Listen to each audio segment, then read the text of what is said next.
আজকে একটা অত্যন্ত খারাপ একটা অবস্থায় এসে আমরা দাঁড়িয়েছি। আপনারা দেখছেন সারা দেশে জুলাই যোদ্ধাদের নিরাপত্তা আজ প্রশ্নের মুখে।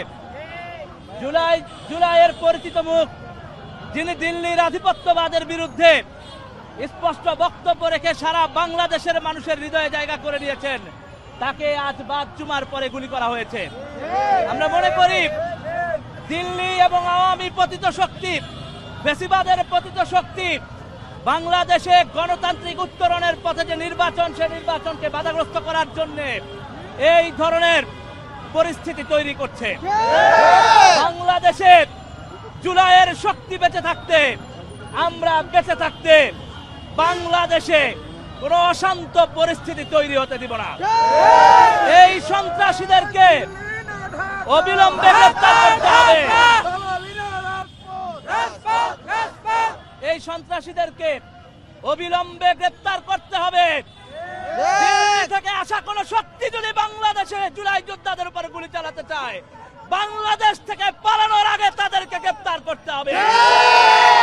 প্রধান উপদেষ্টা বিবৃতি দিয়েছেন, আমরা দেখতে চাই আজকে রাত পোহাবার আগে সন্ত্রাসীদেরকে আমরা গ্রেফতার অবস্থায় দেখতে চাই। দৃষ্টান্তমূলক শাস্তি দিতে হবে। বাংলাদেশে জুলাইয়ের শক্তি, এই দেশের 20 কোটি মানুষ, এই দেশের সমস্ত জনগণ জুলাইয়ের শক্তির উপর দাঁড়িয়ে আছে। সুতরাং যারা জুলাইয়ের শক্তিকে বিভ্রান্ত, হতাশ করে দিতে চান, তারা জেনে রাখুন জীবনের তোয়াক্কা আমরা করি না। সুতরাং আজকে স্পষ্ট ভাষায় বলতে চাই, ফ্যাসিবাদী শক্তি, ভারতীয় দালাল, আওয়ামী পতিত শক্তির ষড়যন্ত্র এখনো থামে নাই। এই ষড়যন্ত্র ভেঙে গুড়ে দিতে হবে। সারা বাংলাদেশে তোলপাড় তুলে দিতে হবে। প্রতিটা জুলাই যোদ্ধার নিরাপত্তা নিশ্চিত করতে হবে। বাংলাদেশে আগামী নির্বাচন সঠিক সময়েই হতে হবে এবং জুলাইয়ের আকাঙ্ক্ষার ভিত্তিতেই হতে হবে। সেজন্য সারা দেশবাসীকে সাথে নিয়ে আমরা মনে করি আগামী 24 ঘন্টার মধ্যে আমরা এই সন্ত্রাসীদেরকে বিচারের মুখোমুখি দেখতে চাই। একই সাথে আমরা সবাই, সারা দেশ আজকে হাদী ভাইয়ের জন্য দোয়া করছে। আমরা বাদ মাগরিব সারা দেশের সকল মসজিদে দোয়া করার জন্য অনুরোধ করেছি। সকল মসজিদে হাদী ভাইয়ের জন্য দোয়া করবেন। আপনারা জানেন হাদী ভাই বেশ ক্রিটিক্যাল অবস্থায় আছেন, তার মাথা টার্গেট করে গুলি করা হয়েছে। আমরা দোয়া করি আল্লাহ যেন হাদী ভাইকে সুস্থ অবস্থায় ফিরে আনেন। আবারও আমরা রাজপথে লড়াই যদি করতে হয়, নামতে হয়, তাহলে বাংলাদেশে কোন পতিত শক্তির অস্তিত্ব মুছে ফেলবো। পতিত শক্তির অস্তিত্ব মুছে ফেলাই আমাদের টার্গেট। এ কথা স্পষ্ট বলতে চাই, ভারতীয় শক্তি আমাদেরকে মেরে ফেলতে পারো, কিন্তু এই বাংলাদেশ আর ভারতের দালালি করবে না।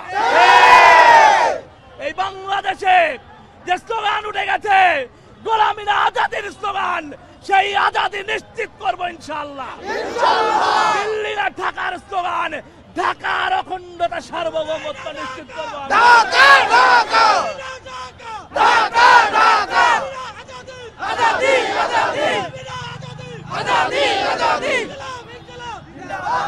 প্রধান উপদেষ্টার কথার উপর আমরা আস্থা রাখতে চাই। প্রধান উপদেষ্টা বলেছেন তার চিকিৎসার ব্যাপারে সারা দেশের মানুষ আজকে তাকিয়ে আছে। সারা দেশের মানুষজন দেখছেন যে সরকার কি পদক্ষেপ নিচ্ছে।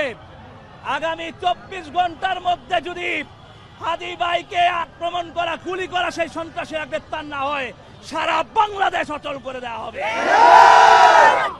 আমরা জুলাইয়ের যোদ্ধারা ইমানি শক্তিতে বলিয়ান, আমাদেরকে গুলি করে, খুন করে থামানো যাবে না। সবাই প্রস্তুত থাকুন। এখানে আমাদের স্লোগান চলতে থাকবে। আমরা দেখতে চাই আপডেট কি, স্লোগান, আন্দোলন, কর্মসূচি চলতে থাকবে। আমরা এখন এখানে অবস্থান করব, পরিস্থিতি পর্যবেক্ষণ করব, তারপর সময়ে সময়ে আমরা আপডেট করব ইনশাআল্লাহ। ইনশাআল্লাহ।